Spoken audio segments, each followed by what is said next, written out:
Hey, what's going on, everybody? This is the Blockchain Backer bringing you the latest cryptocurrency news and analysis. And what a ride for Bitcoin it has been this week. Once again, another green week, and Bitcoin actually did touch right above 10,000. It went up to almost $10,080. There is a lot of resistance in this zone, so it would make sense that we do see some type of a pullback right here. However, I am cheering for a little bit of a higher price, and it's okay if we get rejected hard from right there, but I would really like to see us take out this top that we have over here. If we did take out this top right here, that would mean that this would be an Elliott wave, and we would have actually just like wave, let's see, wave 1, 2, 3, 4, 5. Okay, ignore these ones right here. It's just what I can fit on the screen. If you want to make them bigger, hey, go for it. That's fine. So let me get that off there. And that would mean that this was actually an ABC pull down with the capitulation down here, which is what you normally see in an ABC. You see a huge, huge capitulation. It's totally what we saw in this market. So the rules for Elliott wave mean that we actually have to take this wave 1 right here up above the top of wave B. So even if we come up here and just barely pierce above it and then make a big old pullback like that, it's totally fine, so long as we clear above wave B, which is what we saw actually over here. So if you see this Elliott wave, you go A, B, C, and wave 1 actually cleared above the top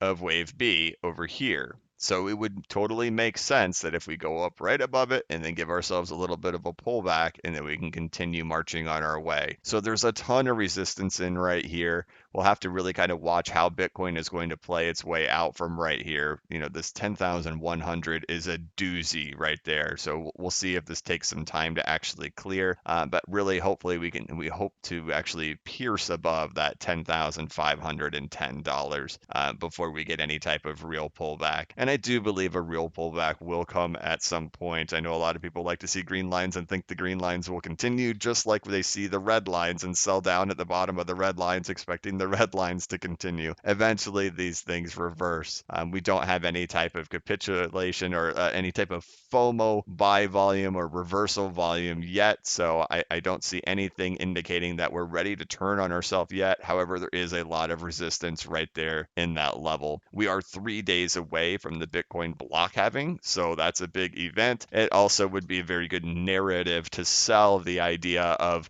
a pullback because the block halving has passed. But from a technical standpoint, what we're really looking for in the short term is just to get ourselves to pierce above 10,500. So long as we can do that before we get any type of serious pullback, it's a positive sign from an Elliott wave perspective. So then you may be saying to yourself, well, what happens to XRP if we see some type of pullback on Bitcoin? Well, we don't know right now. I've talked about it a couple of times that I would expect that it's possible we have a pullback down to this 18-cent level. Now, that's all going to depend on whether or not we can clear through this 200-day moving average first. If we clear above the 200-day moving average, I wouldn't expect us to break back down below it. I'd expect a bull flag to build right on top of it, or it just keeps on going and then we continue on our way. If that is not the case, then I would expect that there would be some type of pullback down into the 17.5 to 18-cent level right around here before we went and stabbed back at it again and then went. Now, looking over here at the total market cap, you can see that we have had a rise in the total money that has entered into the cryptocurrency market or the digital asset market. However, there has not been a rise in the altcoin market, and there has been a rise in Bitcoin. So when I was doing my live stream yesterday, one of the questions that I got asked the most was, why is XRP not going up with Bitcoin? And it was extreme frustration. People were saying, I'm getting tired of this. I'm wanting to let go of XRP. I'm watching Bitcoin go up. And I'm going to assume a lot of my audience has that same sentiment because I got asked that question so many times. And that's just the ebb and flow of the markets, guys. And that's how it's been since I've been around in 2017.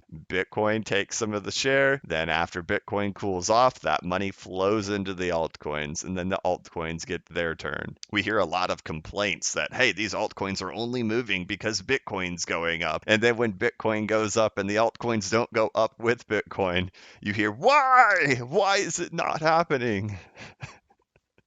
Isn't this what we wanted, right? We want them to operate independently. But when they're not operating independently, people get frustrated, right? So we've had the XRP Bitcoin chart go down and set new lows for the gains for Bitcoin versus the gains for XRP. And that's just how this thing works, guys. It goes up and it goes down. I even had people in my live stream telling me they were capitulating on XRP into Bitcoin yesterday. And it's like, oh, there's a lot better times to do it than here. At this point, I personally, right, not investment advice, my personal opinions for me, I could never do it. I could never flip from XRP into Bitcoin right now. If XRP had a much higher value, maybe, but no way could I do it way down here. If anything, I'm eyeing the opportunity to move some of my Bitcoin into XRP. And I think that day will come, and I've been contemplating it strongly on when am I going to do that. And I think that day is coming pretty soon where I'm going to get rid of a good chunk of my Bitcoin and move it on over into XRP. Again, that's not investment advice, and you should not follow exactly what I do in any way. I'm just expressing to you that I find it crazy to swap from XRP into Bitcoin right now. If anything, I'm swapping my Bitcoin into XRP. And I know that sounds crazy to people. There's some people who say that's ludicrous. XRP is just going down, but that's the same thing we saw back here. The same people who were screaming for 8-cent XRP way down here are now the people who are buying back in way up here. We see that even over here on the fear and greed index. We're back into greed again. We spent so much time in extreme fear. As a content creator, that was literally the toughest time I've ever had. Being down in here and having to speak to an audience who is in extreme fear for 45 days, that was tough. That was real tough. But now we're back into greed and we're seeing a lot of greedy behavior again, mixed with extreme fear, right? You have the greed of wanting to chase Bitcoin after it's already at $10,000. It went from 3,500 to 10,000, and mixed with the extreme fear of selling off your XRP to get into Bitcoin. I can't tell you what to do, but I can tell you I'm not doing that. Also on that note of extreme greed, man, the DigiByte bots were in full force in my live chat yesterday. So I'm assuming a lot of people are looking at that DigiByte chart, and I want to show you something on there real quick. And this is just going to be a lesson because you are going to have this happen to you many times, and you have to be able to look at a chart like this and think about it this way before FOMO buying something. Now, first of all, I haven't looked at this chart in extreme detail, right? I haven't done extreme technical analysis on this chart. I'm just showing you something that I see and a common extreme greed FOMO type behavior of buying way up here in this level. Let's look at this a little bit more closely. First of all, the price has risen a total of 850% off the bottom. So anybody who rode through here, or let's even give credit to the people who are all in right here, riding it out, right? They've made 300%. The people who were way down here in this level have made 700 to 800%. And if you're coming in here and you're being a buyer in this level, because yesterday was when they were really trying, the bots or the people, I don't know if they were shilling or if it was also bots. It was in extreme amounts coming in trying to get people to buy more DigiByte right here in these 3 days. So if you bought anywhere in here, I'm giving you credit. I'm not saying you're buying the very top, but I'm also not saying you're buying here because it was yesterday. So somewhere in this level right here, in order to make this 770% gain that all these people got to make, here's where the price has to go to. This is what this chart has to do in order for you to make the same amount that they did. There you go. You have to have DigiByte go on, break new all-time highs, and go way up here in order for you, the buyer right here, to make the same amount that the people did way down here. Now, if this thing does go all the way up here and goes to a 700% gain, congrats, you made 700, but the people way down here, they made nearly 7,000. I run these types of numbers in my head, and I say, wait a minute, the strategy is never to be chasing something. The strategy is to be buying things when they're at the depths of despair, when things look so brutally bad, right? Take everything off this chart. when it looks like it's the depths of despair, that's where you just buy and you hold on to it. If you come chasing in trying to buy way up here, you're putting yourself in an incredible amount of risk that this thing is going to pull back down to these levels and you lose another 30%. You're already buying a monstrously green candle that is already overbought on the daily time frame and risking a huge pullback. And then the gains that you have, the potential gains that you have, and what needs to play out in order for you to make the same money these people did, you need new all-time highs. Significant new all-time highs in order to make the same amount they did. And at the same time, they're going to come in and make 6,000 to 7,000% profit versus your 700 to 800% profit. So my mindset has always been this whole time, big accumulation in the bottom. That's for me. When it's in the depths of despair, big accumulation.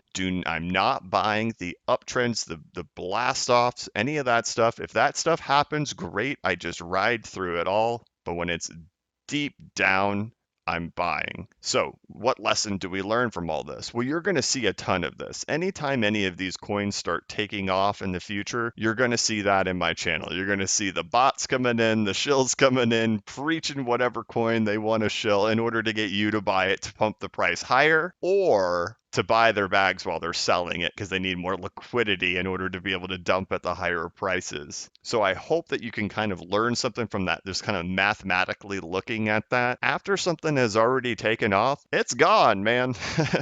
It very well may go up another 800%. I have no clue. I haven't looked at this chart in depth. I know people are probably going to message on the comments of this video all the fundamental reasons on why it will. That's great. But I'm telling you, it's already gone up 800%.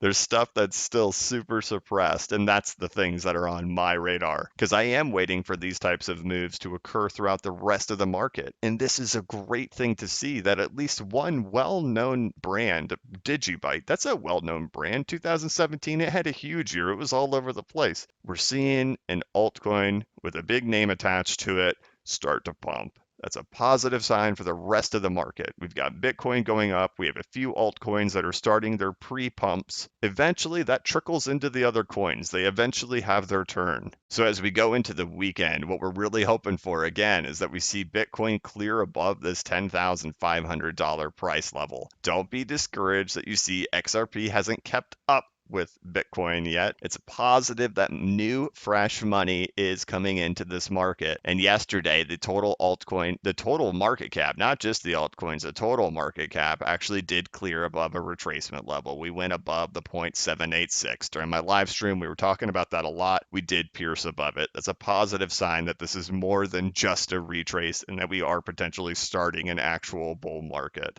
But all right, let's go ahead and wrap this thing up. Let me point something out really quick. I've had people mention that they're not getting notified when I upload videos or when I go live. So over here, make sure you have that notification bell set to all right there. And that way you'll get notified of when I create new videos and when I go live. So I want to thank you guys so much for watching. You can follow me over here on Twitter at BCBacker. Please give this video a thumbs up, give it a like. It does mean a lot. I check it every day. If you're not subscribed to my channel, please subscribe to my channel so you can be notified of when I create new content and when I go live by hitting that notification bell. As always, this is not investment advice and I am not a financial advisor. But if you ever need to pick me up or a little bit of reassurance, just remember that the blockchain backers got your back.